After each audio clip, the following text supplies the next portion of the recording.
Welcome to the Voices of Homelessness. I'm your host, Donald Whitehead. The Voices of Homelessness is produced by the National Coalition for the Homeless. The National Coalition for the Homeless is the oldest advocacy group that works directly with and on behalf of people experiencing homelessness. Our goal for this show is to make sure that you understand the true reasons behind homelessness, the struggles that people have to deal with, and you don't listen to some of the misguided stereotypes or misinformation that you hear. We want you to hear the true story. And the only way we can do that is through the voices of homelessness. We thank you for being here. We thank our producer. We thank our guest tonight. We have two exceptional guests, and you'll hear a little bit about their stories and what's currently happening. And they will, at the end, go into some of the other issues that you see out there. Right now, we're facing mass criminalization. 320 cities have resorted to finding, jailing, or arresting people experiencing homelessness instead of providing the necessary resources for people to move on from this experience. It's not a label, it's an experience. So we're going to get started with the voices of homelessness. And our two guests tonight, we have Anna Jones and Aaron Shaw. We can start with you, Anna. Tell us a little bit about your story. Give us about, a glimpse of what happened and caused you to experience homelessness. Um, okay, well, hello everybody. Again, I'm Anna Jones, and my story is a story of a woman who is dealing with substance use disorder, and my homelessness started in Washington D.C. Um, I was in the grips of my addiction, um, and of course, I had broken so many bridges. I had nowhere to go. Um, my homeless story is walking the streets with nowhere to go, waking up asleep in parks, um, waking up as a person thinking that it was a home, but it was an abandoned building a couple of times that we had made into our home. Um, I mean, with everything, somehow we'd find water to do what we needed to do. But there was no home, there was no help. I knew the places to go to eat. I knew the places to go to get clothing. Um, but there was no place for me to come and put a key in to live. I'm also a family member of a nephew who truly experienced homeless in Washington, D.C. And on that side of it, of really being able to help him, but knowing that he didn't want the help and refused to help. Um, and a lot of stories around that, where his community and homelessness. His other aunt knew it, made sure that he got a house to stay in and an apartment to stay in, but because of his mental illness, he didn't want to stay there. But she had barbers who knew that he would come by. So when the check came, and this get it pretty emotional when I talk about it, they knew to call him in to cut his hair, and she would leave things in the different areas that she knew that he would like North Capitol Street was a major corridor that he hung out in, and I would drive by lots of times um once I got my life together, um, asking him to come with me because I wanted to help. So and he didn't want to get in the car. He just maybe give some money, he'd be okay. And I just remember that he's no longer with us today. Um, that's why I really want to share about his story, because he was found under a subway in Maryland, beaten very badly. Um, we never resolved what happened from that. Um, yeah, so it's a story for me that I've never really shared as much about my homeless story. But when I look at um, look back, it was a lot of homelessness happening in my life, and I might say unhoused today, to honor that. Um, and I get really emotional thinking about it, Donald, because I didn't think I was homeless, right?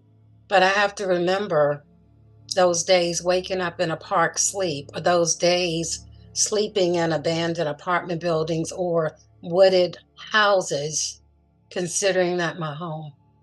Hmm. Aaron, thank you, Anna, and thank you for being so vulnerable with your nephew's story. Unfortunately, tens of thousands of people lose their lives without a home, and honestly, many times we don't know what happened to them. We're actually studying the level of violence against people experiencing homelessness, and some people do it just because people are out in public or that they think they're less than. And that's why we do this show, because we want people to see beyond the statistics. We want people to hear from people through their own voices, and not rely on misinformation, which is so prevalent out there. So, Aaron, we want to get to you, sir. Aaron has been um, a part of NCH for several years. We have worked to try to get Aaron into housing, but he's fighting a tough battle in one of the harshest places in the U.S. And I'll let him tell his own story. But he's down in a place where they could care less about anybody experiencing homelessness, especially if they wear a face that is black or brown. So, Aaron, please just go ahead. I don't want to step on your story at all. Good evening. Thank you for having me. I hope everyone can hear me. I'm sitting outside, but yeah. So my story started back in the summer of '96, 1997, down in Fort Lauderdale, Florida, when I was expected to graduate from Northeast High School in Oakland Park, Florida, in Broward County. Um, so I was decorated, had academic honors. I was supposed to go into the Air Force, but unfortunately, due to a pre-existing condition that I was born with, which is a congenital heart disease, I wasn't able to be accepted into the Air Force. I was denied, and so it kind of sent me into like a shock wave and everything. So I ran away basically to conclude that I ran away from home before I was supposed to graduate and became a statistic, a runaway youth. And ever since then, I've been having issues regarding access to shelter, housing placement, things of that nature. But I want to point out that since then, absolutely nothing has been done for the city of Fort Lauderdale nor Broward County as far as addressing a shelter system or any kind of emergency anything other than just placing some type of paper flyers out saying that someone may come through and maybe pass a meal out for you or anything like that. But now I'm here in Central Florida, which is a couple hours away from Fort Lauderdale, and I've run into the same scenario to where um, the song and dance is that everyone has a title. There's positions that's being filled and everything, but unfortunately, because of funding and or the lack of attention to the situation, um, the resources are very scarce and limited to the point to where, as Donald mentioned, um, jail is imminent. If you're out here, jail is one thing that you can guarantee that the police will become familiar with you. They will recognize who you are. I have it to where now I don't even have to show identification to them anymore. They properly ID me just off of my face and sometimes my voice to where uh, technically it's illegal, to be honest with you, because they have body cams and everything. And the way that they assert their authority is what I want to identify, which makes it illegal the way they identify me, becoming familiar with me like that.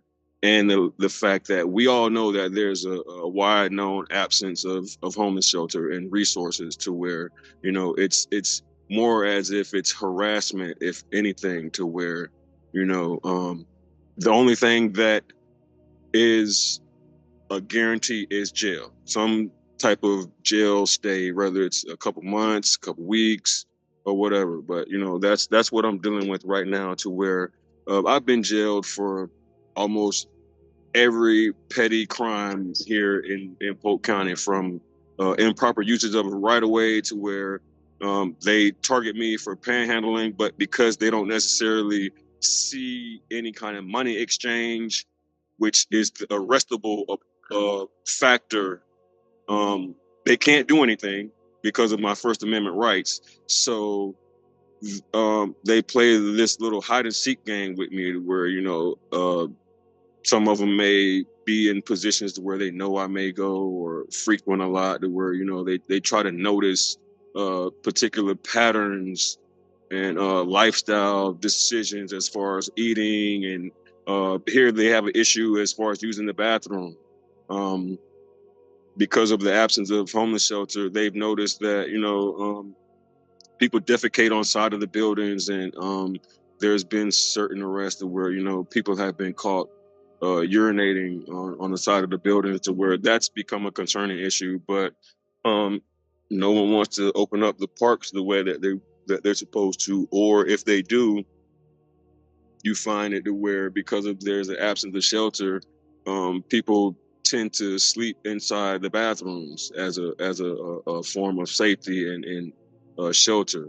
So, as Donald mentioned, there's a lot going on that I'm feeling as though it would take months and years to specifically detail what exactly is going on here, and to try to resolve the issue, as far as um, how everything is an arrestable offense and or looked at as some kind of heinous criminal activity, to where it's these are just misdemeanors that we're dealing with, and for the most part, the maximum penalty is 1 year in county jail, to where they're promoting it as if these are like major lifestyle changing issues that we're dealing with if we're caught sitting, sleeping, standing in certain areas, to where we're being trespassed for just merely trying to do things that, as mentioned before, our bodies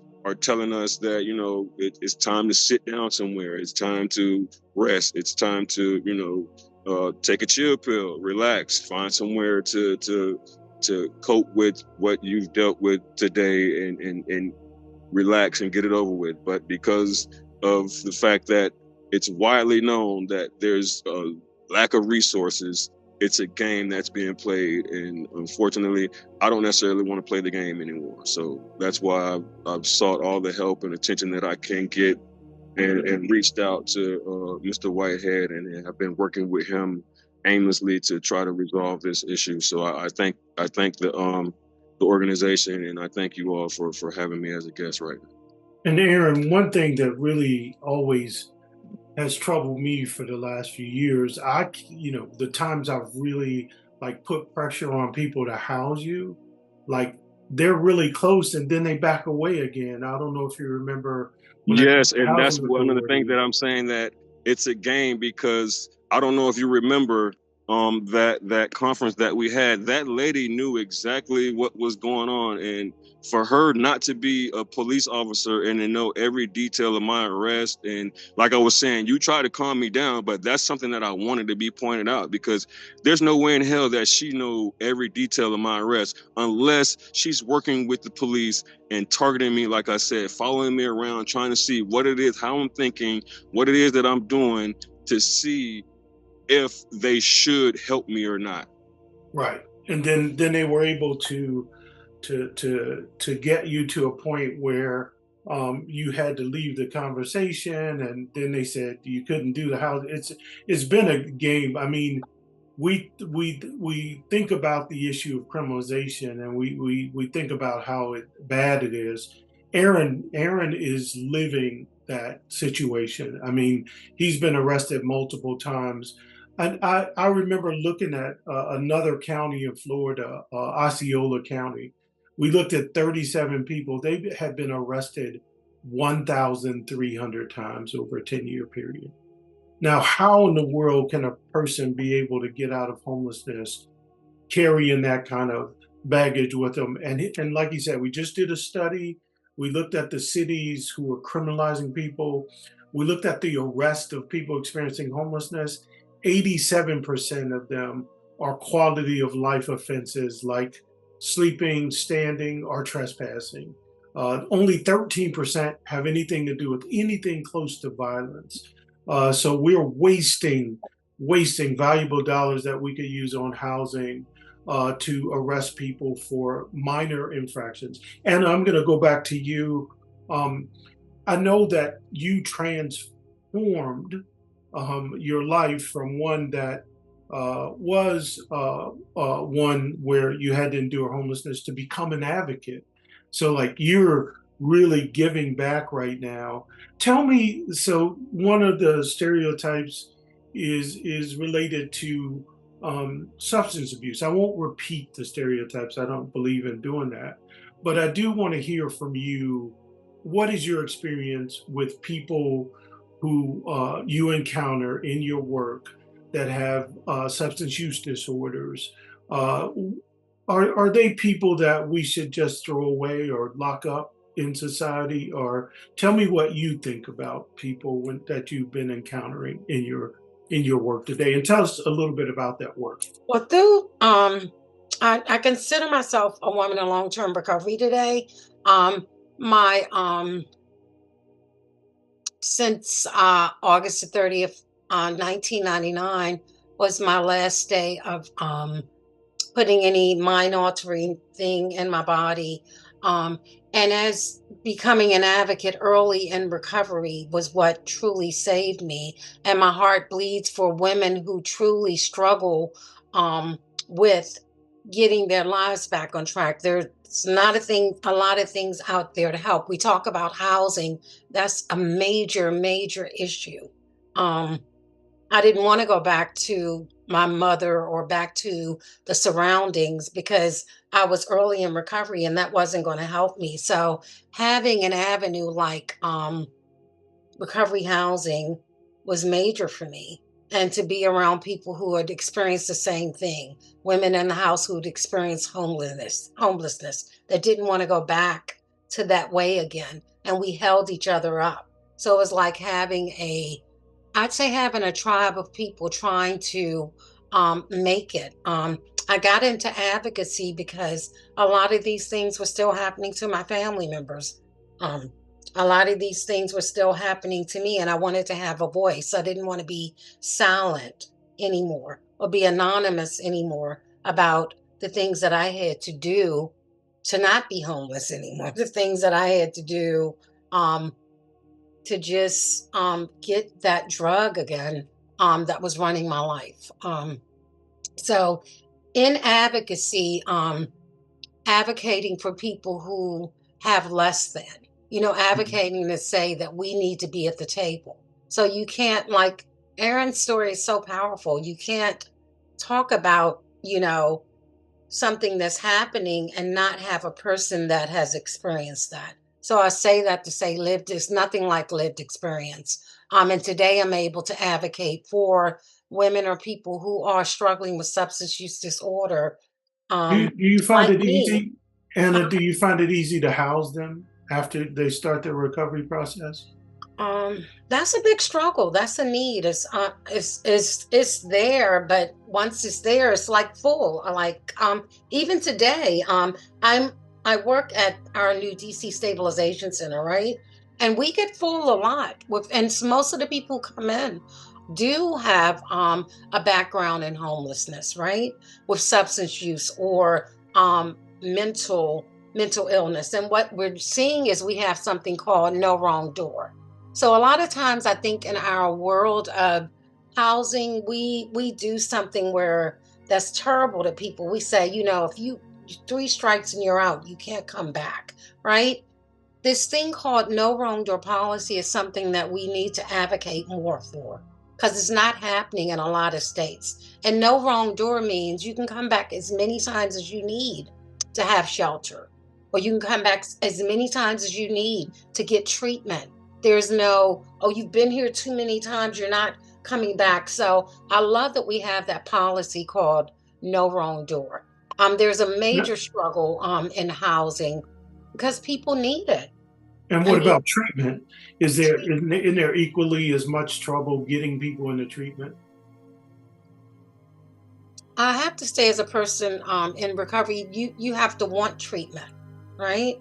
And it depends on where you are, what state it is. I got calls this weekend saying, "Hey, can I bring that person to the stabilization center because all the treatment centers and the detox centers are full." So And does I that think mean that's what we need more, right? Because they're full, and then maybe at another time they're not. It- yeah. Yeah, and I think that's a piece that people miss. They go, well, why don't people just get clean? Well, there's not enough opportunity for people to get clean. There's not enough beds out there. And also there's still the challenge. Aaron, I'm gonna go back to you for a second. I know you mentioned that you have a impediment, a disease that actually kept you from getting into the United States Air Force, which you wanted to do, and your path would have probably been different then. Let me ask you this: how are you getting treatment for your condition? Is that been a challenge for you as well?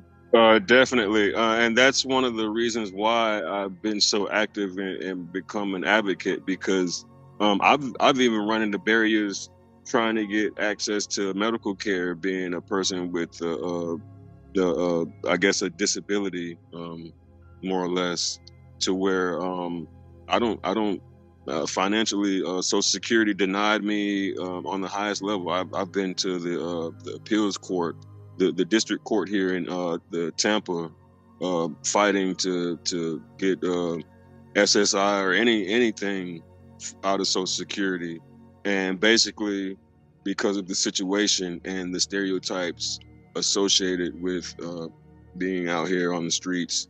Um,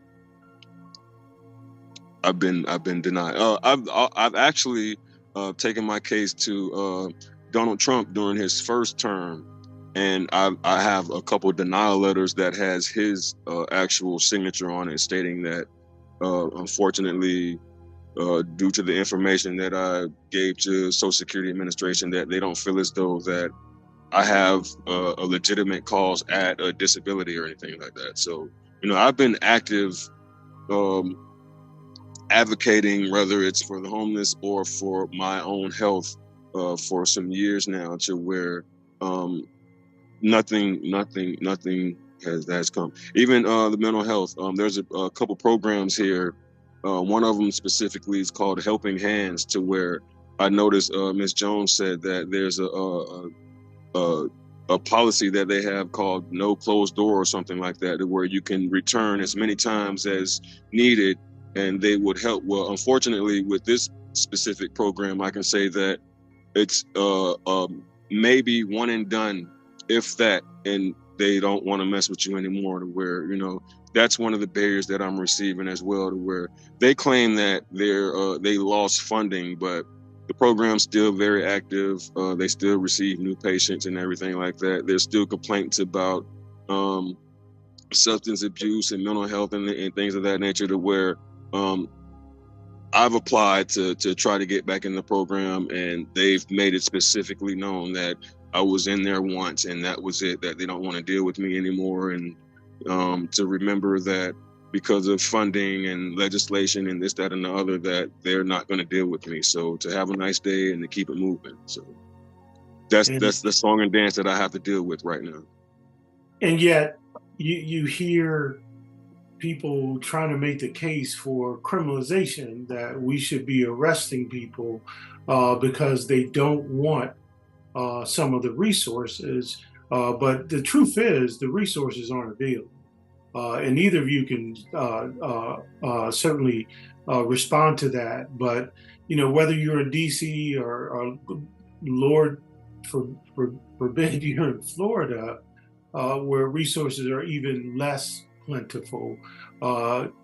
Aaron will tell you that there's not a shelter in his area. There's even places that are listed as shelters, but they're not really shelters. Yeah, I'm In sitting DC, at a facility now, so yeah, you're at a facility. well, I'm off the property, but yeah, I'm that's the footage that I was showing earlier with all the people and everything, where I said that they this is the so-called non-operating hours that no one's supposed to be here, but because there's nowhere else to go, and you know, the no one else wants to deal with the homeless because of the years of complaints and problems, that they have to come here. And there's a lot of people that are trespassed from this specific facility, to where, like I stated, it's almost like an entrapment clause, to where if you need help, you would have to come here to get help, but they don't have anything to offer or administer any kind of help other than, you know, some basic necessities, maybe a shower, maybe a breakfast or a lunch here and there. But after 3 p.m., it's fair game. You're prey to society. And um I was going to also mention, if you go to jail, they have a couple programs here that's supposedly re-entry oriented, to where they try to focus you to sign up to get resources. But um, over the years, I've signed up, and I don't know if you guys know who Kelvin Lassiter is. Yeah, He's he's our policy analyst. Yes, sir. He's a close friend of mine. I've been in contact or correspondence with him over the years as well. And he and I, whenever I do go to jail, he and I speak on the kiosk system, and I relate to him the difficulties about accessing the reentry services from that point of view, to where if you do go to jail, first and foremost, they charge you $2 a day for Mm. being detained. But I don't know if any other systems do that. But around here, the sheriff got it to where you're arrested, they charge you a bookend fee, which is like $45, and then after that, every day you are charged $2, to where it's an incentive for you to pay it, because if you don't pay it, you're supposedly denied access to medical service and or the canteen services and other paid services, which everything in the jail is paid these days now. You know, whatever you do, he wants you to pay. Where you have to buy your undergarments, you have to buy certain food items, you have to buy your way out, you have to buy access to medical, you have to buy your stay there, to where, you know, like I said, if you're in my position and you don't have a job, and I don't have disability or anything like that, and I'm just flat out broke with a debt out up to my eyeballs, and you know, these people, the more I try to assert myself to get help and apply myself, and I'm arrested, and I am a part of that system, I accumulate even more debt because of the association with some kind of pay your way system that is embedded into the ideology around here, to where even in jail you're forced to try to figure out some kind of financial responsibility to access services, to where, like as mentioned, it is extremely difficult and a harsh environment here to deal with right now. So And that's one of the other things that I think people miss about this whole idea of criminalizing people. When Mm. you criminalize people, you get fines, and those fines double and triple, and all of a sudden you're financially burdened by the court system, and that prevents you from moving on in housing.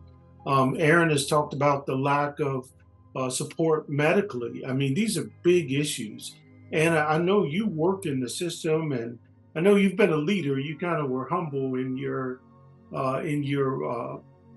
description. I know you've also been a leader in the Oxford House movement, Yeah. which is, you know, a great community-based housing option that we need much more of.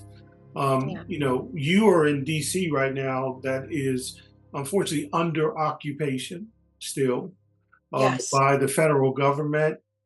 People are every day getting things taken from them, being moved along.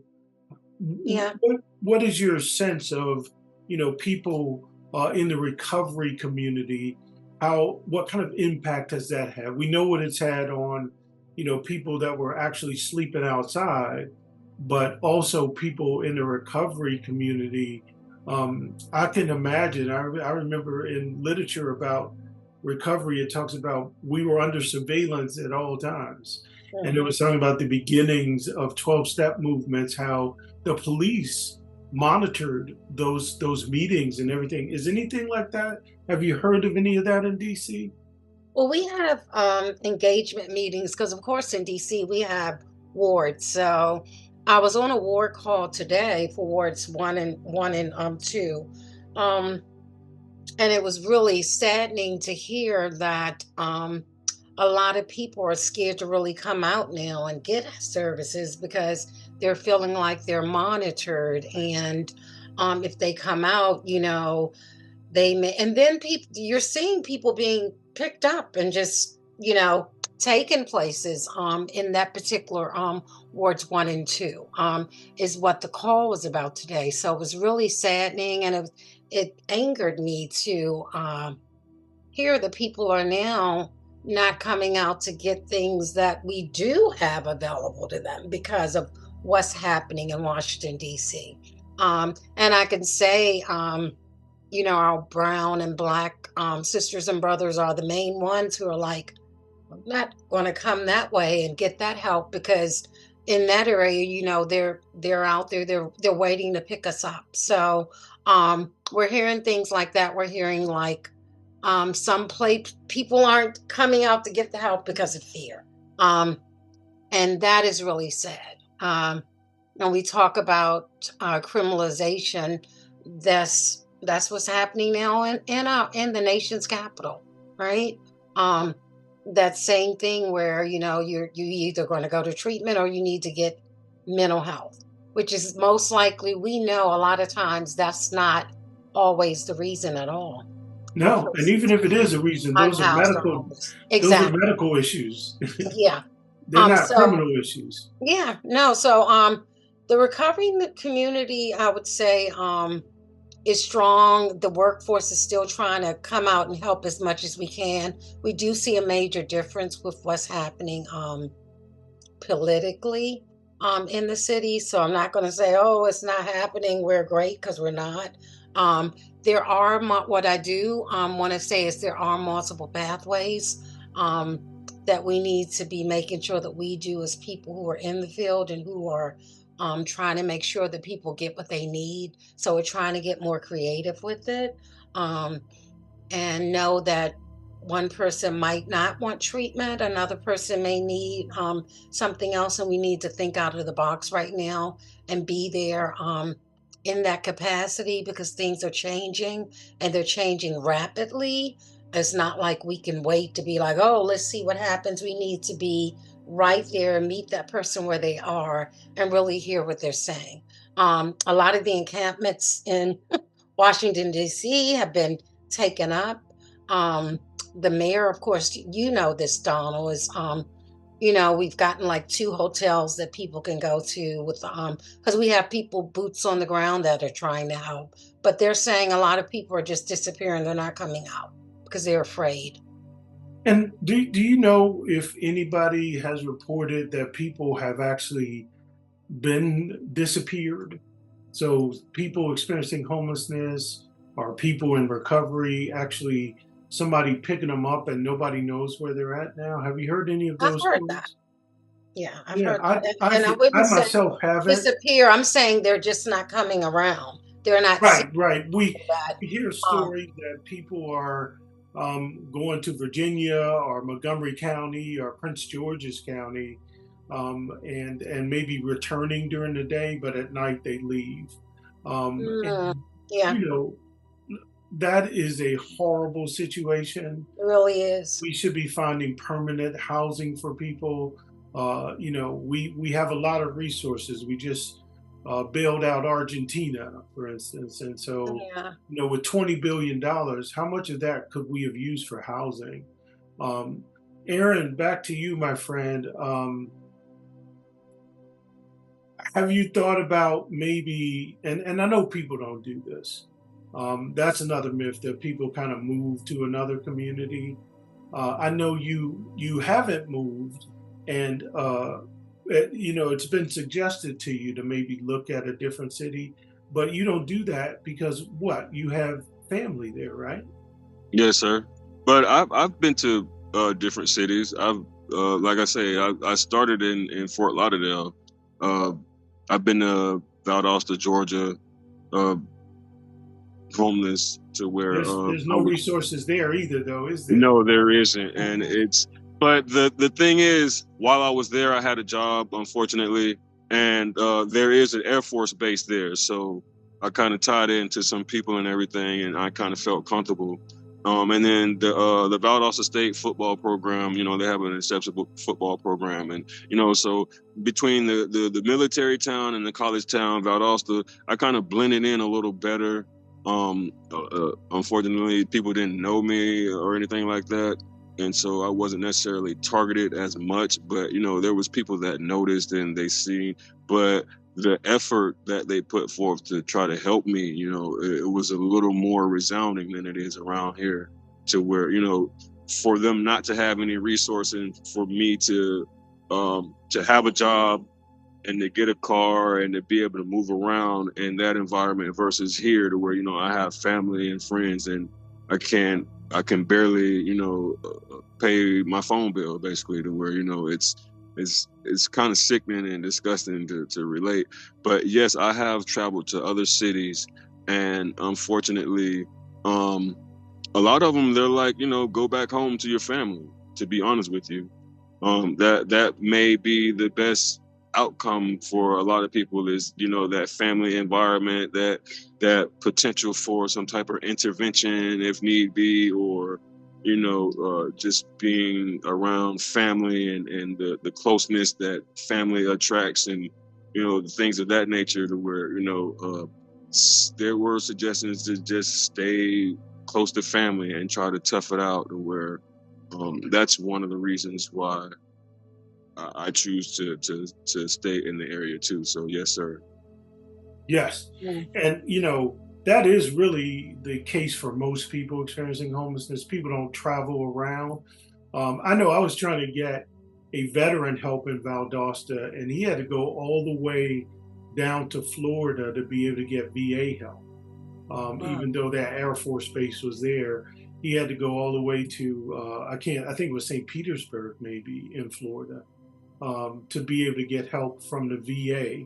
And here was a decorated, honorably discharged veteran that had to go, another state over to get resources after he had been driving a truck for 30 years, and he had a heart attack and he couldn't drive the truck anymore, and he just couldn't get any help at all.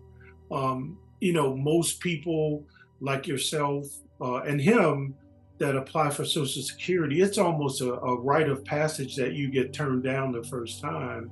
And now, the one program that helped, the SOAR program. And I don't know if, Aaron, you've tried that. You should look into the SOAR program. But I'm I've, gonna go. I've tried. I've, Okay. I've tried the SOAR, and I have a bank account that's associated with me being disabled.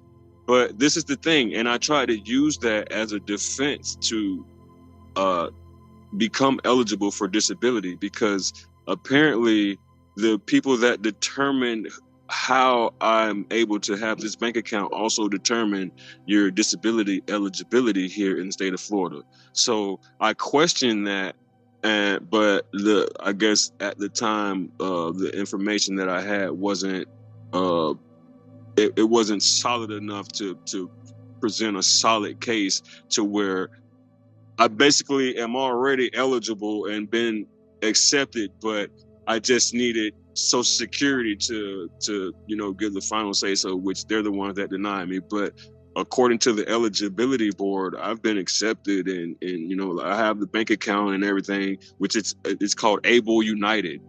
I don't know if you heard of that, and I yeah, I've had that bank account for some years now, when I was advocating for my heart disease with the Adult Congenital Heart Association, and I would definitely conquering. give SOAR another try, though.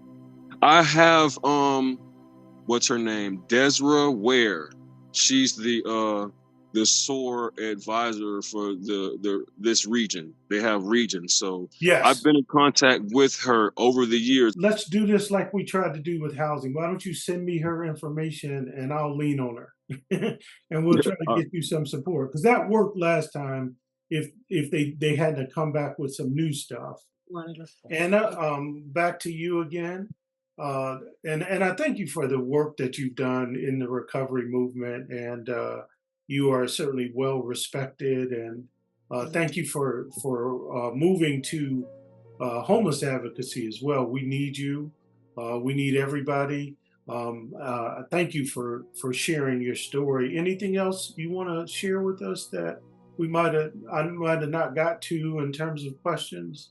I just want to say the importance of advocating and bringing in lived experience. Especially for what's happening now. In the world. I think we're gonna, I don't want to consider, but we may have more homeless people or people that are unhoused, and we need to be ready to be there for them and help them in any way possible with many avenues that come that way. And I say that because we're feeling a government shutdown that's happening, in real time. And a lot of people are losing a lot of things that they've already had. So this is best time ever to really start advocating and just truly being there, because we're going to have all types of people coming to us that are going to need the help or going to need the advice or we're going to have to create some things too. I mean, if they won't give it to us, we have to be able to go and get it ourselves, and that is my philosophy on this. So creation, building our own, great minds coming together to make things happen.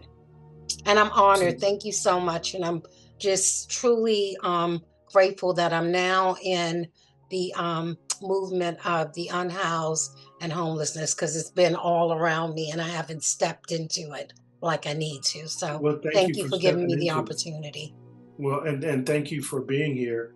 And Aaron, my man, you are one of the best examples I've ever seen of self advocacy because you will reach out to whoever and whatever without fear to try to get your case.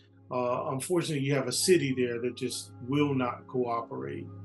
You have a housing authority that won't cooperate, but you keep fighting. And I am honored to know you because I know that many of us, we get hit with adversity and we stop or we go in a different direction, but you keep pushing forward. So anything you want to share about that self advocacy, this man will write the president, he'll write his senators, he'll write Mm. the legal community, and he keeps pushing to make change in a place that they don't want to make change. So anything you want to share on that? We thank you for your advocacy. I thank you for accepting my membership and being able to listen and to try to direct the my voice in the proper avenue that is needed. So I appreciate all the work that you're considering for me at this time. Well, we got you coming to talk to people about it. So we look forward to seeing you in Cincinnati to share your tenacity and your courage and your compassion. So we look forward to seeing you in person. And Yes, sir. I thank you both for sharing tonight and really breaking down some of the biggest stereotypes and misinformation we have out there. We really appreciate you. Keep doing what you're doing. We'll keep doing our best to be able to help. And we just thank you for your voice on the Voices of Homelessness. We thank R2R and Mrs. Harris for her outstanding production, as always. We thank the National Coalition. Get involved, become a member. We need your voice. We can't do this by ourselves. And people experiencing homelessness can't do it by themselves. They need your voice, because what we're learning more and more every day is silence is death. And you can't be silent about this issue, because people are literally dying out there. So we need you. We hope that you'll join this broadcast. We hope that you'll join the National Coalition for the Homeless and our Bring America Home campaign. We need you now more than we ever have. Have a wonderful evening, and thank you for listening to the Voices of Homelessness.